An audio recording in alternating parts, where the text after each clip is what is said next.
ভারত হয়ে বাংলাদেশে ঢুকছে কৃত্রিম ডিম।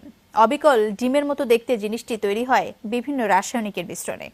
খাওয়ার সময় নাকি বোঝার উপায় থাকে না এটা আসল নাকি নকল। যমুনা নিউজের অনুসন্ধানে পাওয়া গেছে এমন ডিমের খোঁজ। আমাদের নিয়মিত আয়োজন আমাদের খাদ্যে আজও থাকছে আখলাকুস সাফার রিপোর্ট। খনিজ, ক্যালসিয়াম, ভিটামিন ও স্নেহজাতীয় উপাদান সব মিলিয়ে সুষম খাবার এই ডিম। প্রায় প্রতিদিনের খাবার তালিকায় থাকে এর উপস্থিতি। কিন্তু এই ডিমেও নাকি ভেজাল হচ্ছে। সন্দেহ থেকেই বাজারের এমন দুটি ডিম নিয়ে যমুনা নিউজ হাজির হয় কৃষি গবেষণা ইনস্টিটিউটে।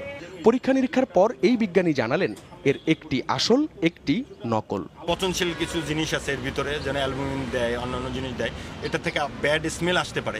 এজন্য কিন্তু ওখানে দেখা যায় যে বেশ কিছু প্রিজারভেটিভ দিয়ে দিচ্ছে যাতে দীর্ঘদিন এই ডিমটা ভালো থাকে। ইন্টারনেট খুঁজে এর সত্যতাও পাওয়া গেল। সরাসরি ক্যালসিয়াম ক্লোরাইড ও কালারিং ডাই দিয়ে তৈরি হয় গাঢ় হলুদ রঙের কুসুম। তার উপর পাতলা স্বচ্ছ রাসায়নিকের আবরণ। এরপর আরও কিছু রাসায়নিকের মিশ্রণে তৈরি হচ্ছে ডিমের সাদা অংশটি। ডিমের মধ্যে যে একটা আবরণ থাকে, এই আবরণটাও থাকে এবং তারপরে ক্যালসিয়াম কার্বনেট থেকে এই উপরের এই আস্তরণটা দেয়া হয়, তারপরে উপরে কালার করা হয়। ইভেন এমন করা হয় যে রং করে যে ওর সাথে মুরগির যে মাঝে মধ্যে রক্ত লেগে থাকে বা ময়লা লেগে থাকে সেটাও আসলে ওরা ইম্পোজ করে দেয় আর্টিফিশিয়ালি। খালি চোখে পার্থক্য বোঝা না গেলেও বাল্বের আলোয় সেই পার্থক্যটি পরিষ্কার। ভেতরটা ঘন কালো আর খোলসটা তুলনামূলক নাজুক। ডিমের পাইকারি বাজারে অনুসন্ধান চালিয়ে পাওয়া গেল সীমান্ত দিয়ে এ ডিম আনা একজনকে। অর্ডার দিয়ে আসে, কেউ ধরে না, কিছু বলে না। আমাদের ওই জায়গায় লোকজন আছে, তো ওস্তাদ আছে, তারপর আরো অনেক লোকজন আছে, তারা পাঠায় দেয়, তারাই সব কিছু মিল করে।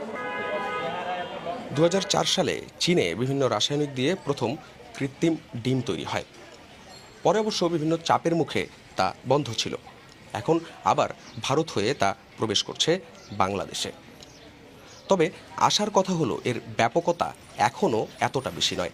তাই পরামর্শ হচ্ছে শুরুতেই যাতে এর আগমনটা বন্ধ করে দেয়া যায়, এজন্য সচেষ্ট হতে হবে কর্তৃপক্ষকে। অন্যদিকে স্বাভাবিক ডিমও কি নিরাপদ? মুরগিকে যে হারে অ্যান্টিবায়োটিক আর স্টেরয়েড খাওয়ানো হচ্ছে তা ঢুকে যাচ্ছে ডিমের মধ্যেও। হালকা ডিম বড় হওয়ার জন্য হালকা মিথুরিন দিলাম, এই এখন মিক্স করলাম, এখন এই খাবার মন্ত্রণালয়ের যারা আছে এগুলোকে মনিটরিং করার জন্য তাদের দেখা, এবং এই ধরনের অ্যান্টিবায়োটিক যারা বিক্রি করছে তাদের সেখানেও একটা নিয়ন্ত্রণ রাখা। আখলাকুস সাফা, যমুনা নিউজ।